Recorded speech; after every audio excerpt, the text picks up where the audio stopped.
네, 세월호 참사는 서해 회리호 천안함 사건과 자주 비교됩니다. 이런 비교는 세월호 피해자만 유독 많은 배상을 받는다. 심지어 나라 국간 거덜난다는 주장으로 이어지기도 하죠. 최근 인양 시점에 이런 루머들이 다시 활개치고 있습니다. 팩트체크가 입수한 내역서에 따르면 이건 모두 거짓이었습니다. 시작에 앞서서 비극적인 사건들을 금액으로 비교를 한다는 게 죄송스럽지만 과도한 루머를 걸러내자는 취지로 이해해 주셨으면 합니다.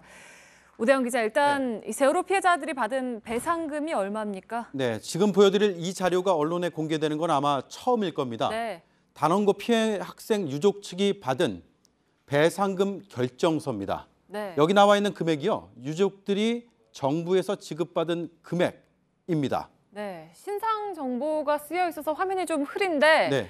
총액이 그러면은 얼마가 되는 겁니까? 네. 총 금액은 이렇습니다. 4억 9,678만 3,820원.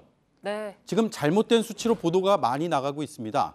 이 액수가 정부에서 세월호 피해 학생 1인에게 지급한 총액이라고 보시면 됩니다. 물론 장례비 등 여러 가지 항목별로 학생에 따라서 약간의 차이는 있을 수 있습니다만 대동소이합니다. 네, 지금 뭐 14억이다, 15억이다 이런 루머들이 퍼지고 있는데 사실이 아닌 거군요. 네, 거짓입니다. 정부는요, 이 4억 9,600여만 원을 세금으로 지급을 했습니다. 네. 그리고요, 여기에 국민성금 3억 원 정도로 추정이 되는데 여기에 여행자 보험 1억 원을 더 받습니다.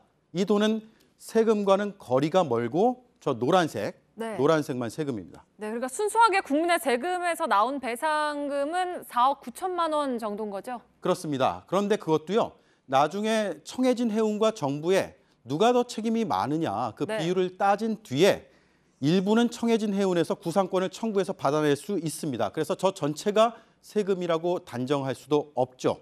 자, 그러면 이 금액을 2010년 천안함 사건과 비교를 해보겠습니다. 천안함 용사들은 계급에 따라서 최소 7억 5천만 원에서 9억 1천만 원까지 받았습니다. 그런데 여기에도 국민성금 등이 5억 5천만 원 정도 포함이 돼 있어서 이걸 다 뺀 세금 지원 액수는 최소 2억 원에서 3억 6천만 원까지였습니다. 네, 그러니까 세금으로 지원된 금액은 세월호보다 적긴 한 거군요. 그렇습니다. 네. 그런데 이제 천안함 용사의 유족에게는 연금이라는 게 또 지급이 됩니다. 그래서 이것만 가지고 세월호 참사 피해자가 더 많다, 아니다 이렇게 단정하고 판단하기는 어렵습니다. 또 세월호는 피해자의 배상 문제고요. 천안함은 유공자의 보상 문제입니다. 이 역시 비교가 힘듭니다. 자, 이번에는요, 1993년 서해 회리호 참사 때입니다.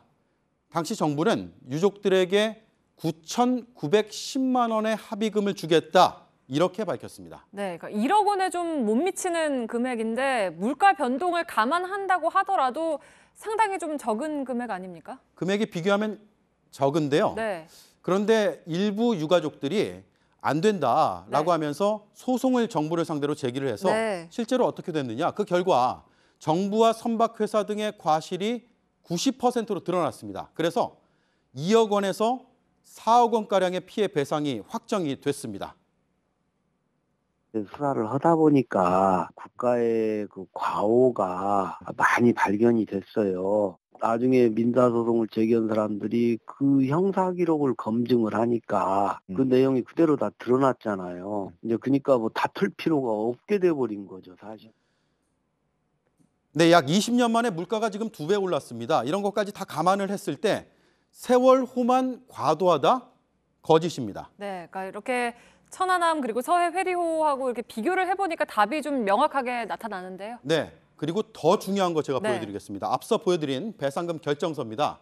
자, 여기 산출 내역이 나옵니다. 정부가 책정한 단원고 피해 학생 배상금 이렇게 산출됐습니다. 눈에 띄는 부분은 두 번째 먼저 보시죠.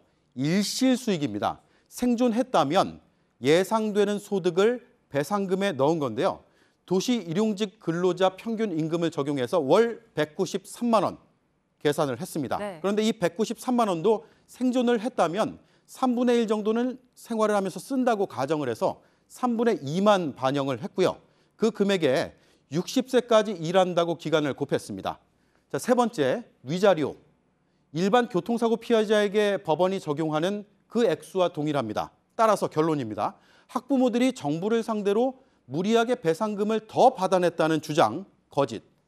오히려 다른 사고의 배상 기준과 크게 다르지 않다라는 게 명백하게 확인이 됐습니다. 네. 그러면 이 세월호 피해자들에 대한 배상은 지금 다 마무리가 됐습니까? 아닙니다. 208명의 유가족들은 정부의 뜻에 동의를 했는데 네. 114명의 유족들은 소송을 진행하고 있습니다. 네. 서해 회리오처럼 정부 상대 소송입니다. 정부와 청해진 해운의 과실 어느 정도인지 가린 뒤에 배상이 이루어져야 한다라는 겁니다. 네, 이건 이제 진상조사 작업이 끝나고 나면 법원에서 이제 이루어지게 되겠군요. 팩트체크 오대영 기자였습니다.